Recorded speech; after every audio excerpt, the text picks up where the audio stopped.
সানা আনসারী নামে একজন নারী মহারাষ্ট্র থেকে সফর করতে করতে সে আল্লাহর ঘর পর্যন্ত যাবে। সানা আনসারী নামে যে নারী যাচ্ছে, আপনারা নিশ্চয়ই দেখতে পাচ্ছেন তার নিজস্ব একটা ফেসবুক পেজ আছে, যে পেজের ভিতরে নিয়মিত আপডেট দেওয়া হচ্ছে এখন কোথায় আছেন, কিভাবে যাচ্ছেন। এই পথ কিন্তু লম্বা পথ পরিক্রমা। যিনি যাচ্ছেন পায়ে হেঁটে এই যাওয়ার পথে এই লম্বা পথ পরিক্রমা পাড়ি দিয়ে যেতে হবে। তাকে যেতে হলে যাওয়া লাগবে প্রতিদিন 25 কিলোমিটার হেঁটে। প্রতিদিন একজন নারী 25 কিলোমিটার প্রতিদিন হাঁটবে। একা একা যদি এই পথে সে হাঁটতে থাকে, নানা রকমের বাধা বিপত্তি আসতে পারে। কোন কোন জায়গা তাকে পার করতে হবে একটু চিন্তা করেন। তাকে পার করতে হবে, সে অলরেডি এখন মহারাষ্ট্রে আছে, এখান থেকে হাঁটা শুরু করেছে অলরেডি। তাকে পার করতে হবে গুজরাট, রাজস্থান, হরিয়ানা, পাঞ্জাবের ওয়াগা বর্ডার পার হয়ে পাকিস্তানে পৌঁছাবে। এরপরে সেখান থেকে ইরান, এরপরে ইরাক, এরপরে কুয়েত পাড়ি দিয়ে পৌঁছাবেন সৌদি আরবে। এই হচ্ছে তার পথ পরিক্রমা। একজন নারী এত লম্বা পথ যদি পাড়ি দেয়, তার সাথে যদি মাহরাম না থাকে, আপনার হজ আল্লাহ রাব্বুল আলামিন কেমন করে কবুল করবে? এই লম্বা পথে আপনি কোথায় ঘুমাবেন? এর আগে শিহাব চত্বর নামে যে গিয়েছে, সে তার স্থানীয় যে মসজিদ পেয়েছে সেখানে অবস্থান করেছে। একজন নারীর জন্য এটা কতটা কঠিন হবে চিন্তা করেন। এখন এই বোন তার সাক্ষাৎকারে বলেছে যে আমার মাহরাম তিনি আমার সাথেই আছেন, যদিও তিনি হেঁটে আসেন নাই, তিনি আসবে বিমানে। এটাও নতুন একটা প্রসেসিং শুরু হয়েছে। যখন আপনি নিজে যাবেন, সবাই আপনার প্রতি একটা সৌহার্দ্যপূর্ণ আচরণ দেখাবে, আপনাকে হয়তো হাদিয়া দিবে, উপঢৌকন দিবে, এগুলো সব মিলিয়ে এরপরে আপনি আপনার পরিবারকে নিয়ে গেলেন, তারা হয়তো বিমানে চড়ে যাবে। এই বিষয়গুলো ইসলাম আসলে, যদিও আপনি পায়ে হেঁটে গেলে আপনি নারী হিসেবে এটা আপনি অবশ্যই আপনার মাহরামের প্রয়োজন। মাহরাম ছাড়া কোনোভাবেই একজন নারীর পথ, কখনো পথ পরিক্রমা সহজ হতে পারে না। মাহরাম ছাড়া এই হজ আল্লাহর কাছে কবুল হবে না। এই জন্য যারাই আমরা এই জাতীয় নিয়ত করতেছি, দেখবেন আগামী বছর আমাদের বাংলাদেশের কোনো নারী সেও সাহস করবে যে আমাকেও হজ পায়ে হেঁটে করা লাগবে। আগে আমরা যেমন দেখতাম বিভিন্ন জন ফেমাস হওয়ার জন্য, গিনিস ওয়ার্ল্ড বুকে নাম লেখানোর জন্য অনেক কিছু করছে, অনেক পাগলামি মানুষ করত। লম্বা নখ রাখা, লম্বা চুল রাখা, এমনকি মানুষের নিজের গোসল টোসল সব বাদ দিয়ে নানা রকমের একটা উদ্ভট জীবন যাপন করা, এগুলোর মধ্য দিয়ে মানুষ ফেমাস হওয়ার চেষ্টা করত। এখনকার এই সময়ে এসে আমরা দেখতেছি অনেকে ইসলামকে বিক্রি করে, ইসলামকে সামনে রেখে ফেমাস হওয়ার চেষ্টা করে। আল্লাহ রাব্বুল আলামিন হজ তো আপনার উপরে ফরজই করে নাই। যদি আপনার সামর্থ্য না থাকে, সামর্থ্য যখন আসবে তখন আপনাকে হজ করতে হবে। সামর্থ্যের বাহিরে আল্লাহ রাব্বুল আলামিন কারো উপরে হজকে চাপিয়ে দেন না। কাজী সানা আনসারী সহ যতজনই পায়ে হেঁটে হজ করার জন্য চিন্তা ভাবনা করছেন, আপনাদের প্রত্যেকের ভাবা উচিত এই কাজটা আমার জন্য এই কষ্টটা সওয়াবের কারণ হবে কিনা। ওমর রাদিয়াল্লাহু তাআলা আনহু খ্রিস্টান একজন পাদ্রীর দিকে তাকায় তিনি কাঁদলেন, যাহারে এই লোকটার এত কষ্ট আল্লাহর কাছে কোনো মূল্য হিসাবে আল্লাহর কাছে গৃহীত হবে না। অনেক সময় আমরা এই কষ্টগুলো করি, এগুলো আল্লাহ রাব্বুল আলামিনের কাছে কোনো সম্মানের কারণ হবে না। এই জন্য এই বোন যেখানেই যাচ্ছে, অনেকে তাকে লাল গালিচা সংবর্ধনা দিচ্ছে, এরপরে তাকে ফুল দিয়ে সুসজ্জিত করা হচ্ছে, এবং সবাই দেখা যাচ্ছে যে ছেলে, তার সঙ্গে অনেকগুলো ছেলে একত্রিত হয়ে হাঁটছে। এই সব বিষয়গুলো ইসলাম কিন্তু সমর্থন করে না।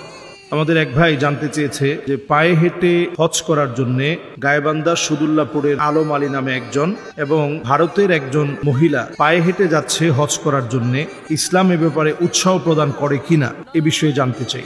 ইদানিং এই সময়টাতে দেখতে পাচ্ছি প্রতি বছরই কেউ না কেউ হজ করার জন্য পায়ে হেঁটে যাচ্ছে, এবং মিডিয়াতে এটা খুব ফলাও করে প্রচার করা হচ্ছে।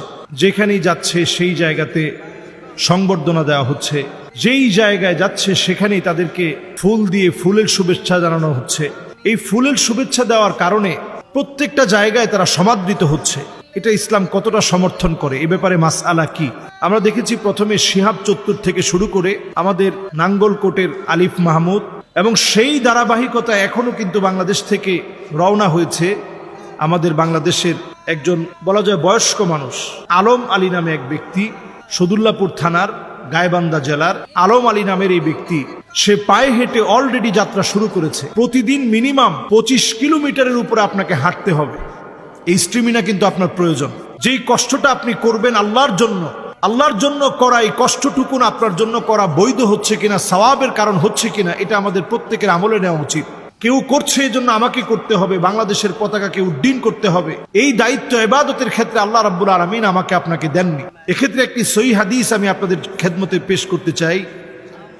উকবা বিন আমির রাদিয়াল্লাহু তাআলা আনহুর বোন, উনার ব্যাপারে নবীজি সাল্লাল্লাহু আলাইহি সাল্লামের কাছে এসে প্রশ্ন করা হলো, আন্না উকবা ইবনে আমির আতান নবী সাল্লাল্লাহু আলাইহি ওয়াসাল্লাম। উকবা বিন আমির রাদিয়াল্লাহু তাআলা আনহু নবীজি সাল্লাল্লাহু আলাইহি সাল্লামের কাছে আসলেন। এসে আল্লাহর হাবিব মুহাম্মদ সাল্লাল্লাহু আলাইহি ওয়াসাল্লামের কাছে প্রশ্ন করলেন, ফাযাকারা আন্না উখতাহু নাযারাত আন তামশিয়া ইলাল বাইত। আল্লাহর ঘর, হজ করার জন্য আল্লাহর ঘরে যাবে, এই যাওয়ার পথে হেঁটে হেঁটে পায়ে হেঁটে যাবে। আমাদের দেশের মতো এত দূর থেকে সেই সময়ের পথ মারিয়ে যাওয়ার কথা আমি বলছি না, এত দূর না। আমাদের দেশ থেকে এই 8000 কিলোমিটারের লম্বা পথ পরিক্রমা পাড়ি দিয়ে যেতে হবে। এত লম্বা পথের কথা সেই সময়ের কথা নয়, অল্প পথ আসবে। তারপরেও নবীজি সাল্লাল্লাহু আলাইহি সাল্লাম বললেন, মুর উখতাকা আন তারকাব। তুমি তোমার বোনকে গিয়ে অর্ডার করবা। মুর, এটা অর্ডার, নবীজি সাল্লাল্লাহু আলাইহি সাল্লাম শব্দ ব্যবহার করলেন। তাকে গিয়ে তুমি অর্ডার করবা, সে যেন আরোহণ করে আল্লাহর ঘরের দিকে হজ করার জন্য যায়। এরপর নবীজি সাল্লাল্লাহু আলাইহি ওয়াসাল্লাম বললেন, ওয়াল তুহদি বাদানা, এবং সে যেন তার আরোহণ হিসেবে একটা উটের উপরে আরোহণ করে যায়। পায়ে হেঁটে যেতে নবীজি সাল্লাল্লাহু আলাইহি সাল্লাম উৎসাহ প্রদান করেননি। কোরআনুল কারীমের দিকে যদি আমরা তাকাই, আল্লাহ রাব্বুল আলামিন বলছেন, লা ইউকাল্লিফুল্লাহু নাফসান ইল্লা উসাহা। আল্লাহ কারো উপরে কোনো বোঝা চাপিয়ে দেন না। সানা আনসারী নামে একজন নারী মহারাষ্ট্র থেকে সফর করতে করতে সে আল্লাহর ঘর পর্যন্ত যাবে। এতক্ষণ বললাম আমাদের দেশের গাইবান্ধার এক ভাইয়ের কথা। সানা আনসারী নামে যে নারী যাচ্ছে, আপনারা নিশ্চয়ই দেখতে পাচ্ছেন, তার নিজস্ব একটা ফেসবুক পেজ আছে, যে পেজের ভিতরে নিয়মিত আপডেট দেওয়া হচ্ছে এখন কোথায় আছেন, কিভাবে যাচ্ছেন। এই পথ কিন্তু লম্বা পথ পরিক্রমা।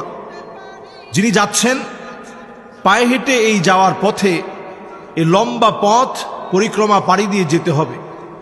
এই যেতে গিয়ে যেই জায়গাগুলো পার হতে হবে, এটা সহজ বিষয় না। কিন্তু তাকে যেতে হলে যাওয়া লাগবে প্রতিদিন 25 কিলোমিটার হেঁটে।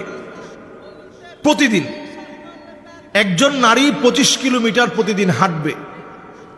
একা একা যদি এই পথে সে হাঁটতে থাকে, নানা রকমের বাধা বিপত্তি আসতে পারে। কোন কোন জায়গা তাকে পার করতে হবে একটু চিন্তা করেন। তাকে পার করতে হবে, সে অলরেডি এখন মহারাষ্ট্রে আছে, এখান থেকে হাঁটা শুরু করেছে অলরেডি। তাকে পার করতে হবে গুজরাট, রাজস্থান, হরিয়ানা, পাঞ্জাবের ওয়াগা বর্ডার পার হয়ে পাকিস্তানে পৌঁছাবে। এরপরে সেখান থেকে ইরান, এরপরে ইরাক, এরপরে কুয়েত পাড়ি দিয়ে পৌঁছাবেন সৌদি আরবে। এই হচ্ছে তার পথ পরিক্রমা। একজন নারী এত লম্বা পথ যদি পাড়ি দেয়, তার সাথে যদি মাহরাম না থাকে, আপনার হজ আল্লাহ রাব্বুল আলামিন কেমন করে কবুল করবে? এই লম্বা পথে আপনি কোথায় ঘুমাবেন? এর আগে শিহাব চত্বর নামে যে গিয়েছে, সে তার স্থানীয় যে মসজিদ পেয়েছে সেখানে অবস্থান করেছে। একজন নারীর জন্য এটা কতটা কঠিন হবে চিন্তা করেন। এখন এই বোন তার সাক্ষাৎকারে বলেছে যে আমার মাহরাম তিনি আমার সাথেই আছেন, যদিও তিনি হেঁটে আসেন নাই, তিনি আসবে বিমানে। এটাও নতুন একটা প্রসেসিং শুরু হয়েছে।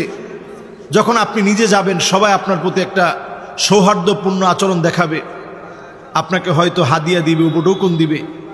এগুলো সব মিলিয়ে এরপরে আপনি আপনার পরিবারকে নিয়ে গেলেন, তারা হয়তো বিমানে চড়ে যাবে।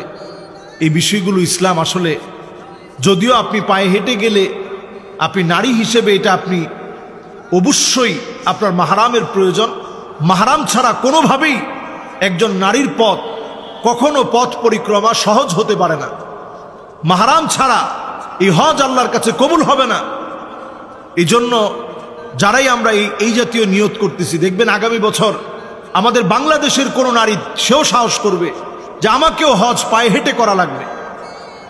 আগে আমরা যেমন দেখতাম বিভিন্ন জন ফেমাস হওয়ার জন্য, গিনিস ওয়ার্ল্ড বুকে নাম লেখানোর জন্য অনেক কিছু করছে, অনেক পাগলামি মানুষ করত, লম্বা নখ রাখা, লম্বা চুল রাখা, এমনকি মানুষের নিজের গোসল টোসল সব বাদ দিয়ে নানা রকমের একটা উদ্ভট জীবন যাপন করা, এগুলোর মধ্য দিয়ে মানুষ ফেমাস হওয়ার চেষ্টা করত। এখনকার এই সময়ে এসে আমরা দেখতেছি অনেকে ইসলামকে বিক্রি করে, ইসলামকে সামনে রেখে ফেমাস হওয়ার চেষ্টা করে। আল্লাহ রাব্বুল আলামিন হজ তো আপনার উপরে ফরজই করে নাই। যদি আপনার সামর্থ্য না থাকে, সামর্থ্য যখন আসবে তখন আপনাকে হজ করতে হবে। সামর্থ্যের বাহিরে আল্লাহ রাব্বুল আলামিন কারো উপরে হজকে চাপিয়ে দেন না। কাজী সানা আনসারী সহ যতজনই পায়ে হেঁটে হজ করার জন্য চিন্তা ভাবনা করছেন, আপনাদের প্রত্যেকের ভাবা উচিত এই কাজটা আমার জন্য এই কষ্টটা সওয়াবের কারণ হবে কিনা। ওমর রাদিয়াল্লাহু তাআলা আনহু খ্রিস্টান একজন পাদ্রীর দিকে তাকায় তিনি কাঁদলেন জাহারে। এই লোকটার এত কষ্ট আল্লাহর কাছে কোনো মূল্য হিসাবে আল্লাহর কাছে গৃহীত হবে না। অনেক সময় আমরা এই কষ্টগুলো করি, এগুলো আল্লাহ রাব্বুল আলামিনের কাছে কোনো সম্মানের কারণ হবে না। এই জন্য এই বোন যেখানেই যাচ্ছে অনেকে তাকে লাল গালিচা সংবর্ধনা দিচ্ছে, এরপরে তাকে ফুল দিয়ে সুসজ্জিত করা হচ্ছে, এবং সবাই দেখা যাচ্ছে যে ছেলে, তার সঙ্গে অনেকগুলো ছেলে একত্রিত হয়ে হাঁটছে। এই সব বিষয়গুলো ইসলাম কিন্তু সমর্থন করে না। এই জন্য আমাদেরকে প্রত্যেকটা কাজ করার আগে সতর্ক হয়ে ইসলামের সমর্থন সওয়াবের কারণ কিনা এই সব বিষয়গুলো আমাকে চিন্তা ভাবনা করে এরপরে কাজ করতে হবে। এবং দেখুন, এই মহিলা সাথে একটা ছাতা আর 10 কেজির একটা ব্যাগ নিয়েছে। এখানে তার কিছু কাপড় চোপড়, হিজাব, বোরকা এগুলো নিয়েছে, বিছনার চাদর, সামান্য কিছু খাবার নিয়েছে। তো এই যে হাঁটার পথে এগুলো কিন্তু যথেষ্ট হবে না। বিভিন্ন জনের বাড়িতে যাওয়া, এটাও যে কোনো সময় ফিতনা এর কারণ হতে পারে। আল্লাহ রাব্বুল আলামিনের কাছে আমরা ফরিয়াদ করি এই জাতীয় সকল ফিতনা থেকে আল্লাহ আমাদেরকে হেফাজত করুক।